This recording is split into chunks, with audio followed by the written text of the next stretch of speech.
podcast PLIB 2021. Pascaline Lolo répond à mes questions. Avant de commencer, Pascaline Lolo est une des 5 finalistes du PLIB 2021 qui a écrit le roman Rouge chez les éditions Gulfstream. Merci à elle d'avoir répondu à mes questions. Première question, d'où vous vient l'envie d'écrire? Comment avez-vous commencé? Elle répond: ma première nouvelle a été publiée en 2012 suite à un appel à texte et mon premier roman en 2017. Mais en réalité, j'écris depuis l'école primaire. L'amour des histoires et ma personnalité timide ont très rapidement fait de l'écriture mon mode d'expression privilégié. Cela n'a d'ailleurs pas beaucoup changé depuis. Deuxième question, comment construisez-vous vos personnages? Elle répond: pour être honnête, ce sont eux qui accomplissent une grande partie du travail.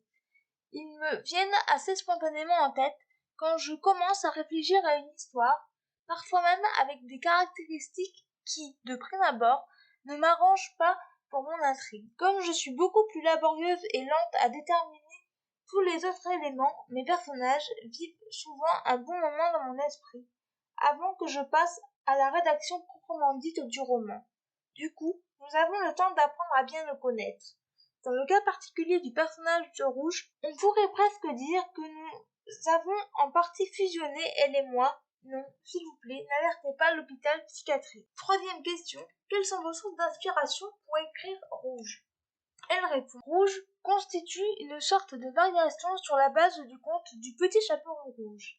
L'intrigue en elle-même est très éloignée de l'histoire originelle, mais on y retrouve tous les éléments premiers du conte, la grand-mère, le loup, le panier, etc.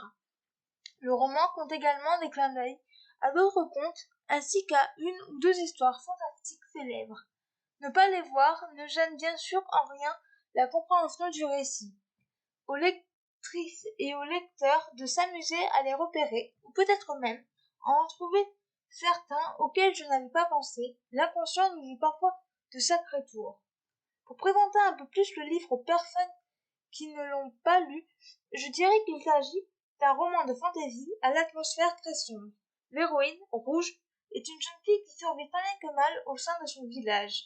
Elle y est à la fois crainte, haïe et rejetée à cause d'une particularité physique, une tache écarlate qui lui dévore la moitié du visage et que les autres habitants interprètent comme la marque du mal. C'est le point de départ d'une intrigue qui mêle merveilleux et horreur et qui aborde également une thématique de fond assez dure. Attention donc, le roman s'adresse aux grands adolescents à partir du lycée et aux adultes. Il est publié dans la collection électrogène de Gulfstream qui, comme l'indique l'éditeur, s'adresse aux 15 ans et plus. Ce récit compte énormément pour moi parce qu'il traite d'un sujet qui me touche particulièrement. J'espère donc qu'il sera touché à son tour le cœur des lectrices et lecteurs. Quatrième question, votre moment préféré pour écrire? Elle répond: un moment de libre, tout simplement.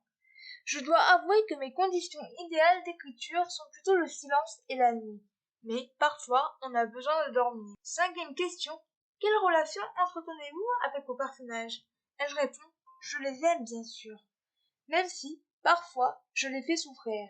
Bon, il y en a aussi certains ou certaines que l'on retrouve dans Rouge qui sont notoirement détestables et que je déteste autant que les lectrices et lecteurs les détestent. Sixième question, avez-vous déjà écrit un livre avec un autre auteur?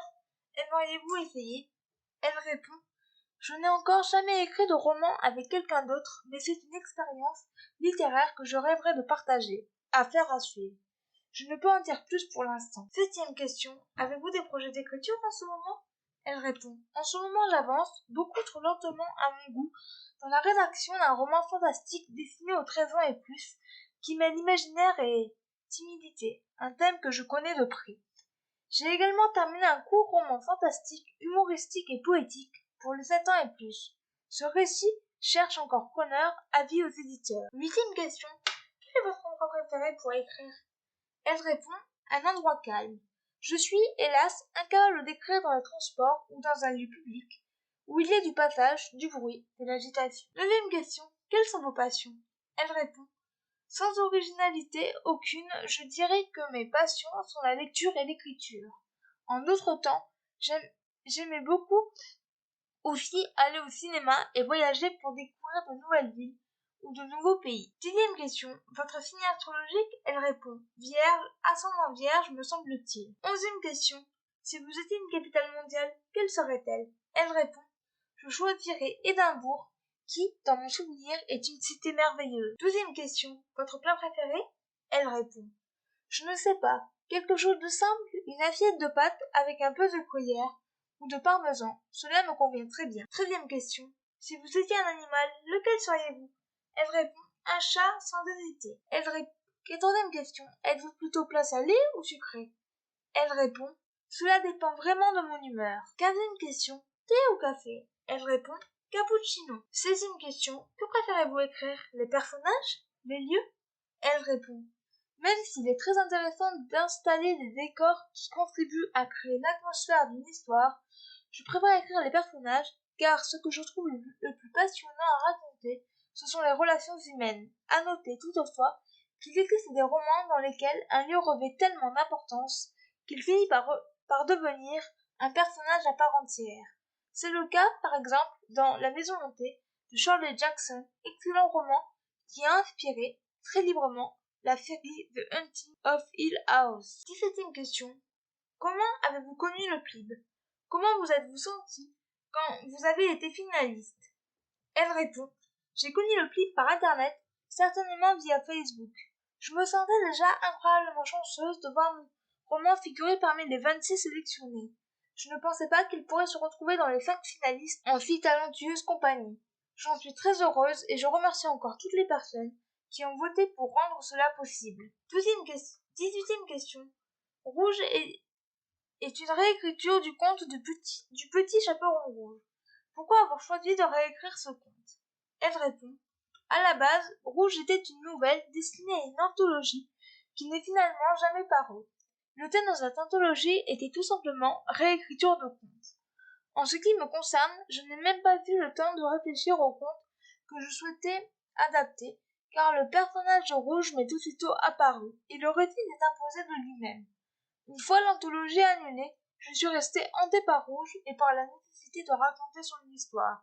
Quelques années plus tard, adopter la forme du roman m'a permis d'avoir la place pour y développer en profondeur des thématiques importantes à mes yeux et pour présenter aux lectrices et lecteurs des personnages que je connaissais désormais très bien puisque j'avais cohabité longtemps avec eux dans ma 19e question. Rouge est-il votre premier roman publié? Elle répond Rouge est mon 5e roman. Je remercie encore toute l'équipe des éditions Gulfstream d'avoir cru en ce récit et de l'avoir publié. J'ai 3 autres livres aux éditions du Chat Noir, Les larmes de l'araignée et Les orphelins du sommeil, roman fantastique pour les 9-12 ans, et Sur l'écorchure de Témo, un roman young adulte de littérature blanche. Enfin, c'est chez Rajo Éditeur que l'on peut trouver le dernier livre de cette liste, Elliot et la bibliothèque fabuleuse, un roman fantastique à tendance plutôt humoristique, à lire à partir de 9-10 ans. 20e et dernière question. Comment construisez-vous vos univers? Elle répond Je n'ai peut-être pas assez de recul sur ma pratique, mais pour être honnête, je suis assez nulle quand il s'agit de définir et d'expliquer mes méthodes de travail. Je dirais juste, en ce qui concerne les différents univers de mes romans, que j'ai l'impression qu'ils se construisent beaucoup à partir de mes personnages.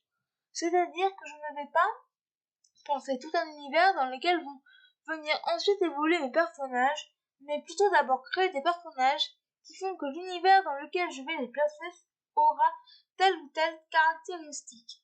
Je ne sais pas si je suis très claire. Je ne suis pas douée pour ce genre d'explication. J'avais prévenu. Voilà, c'en est tout pour ce podcast. J'espère qu'il vous aura plu. N'hésitez pas à me donner votre avis et vos commentaires sur YouTube, à vous abonner à la chaîne. Et je vous retrouve très bientôt pour un nouveau podcast. Ciao!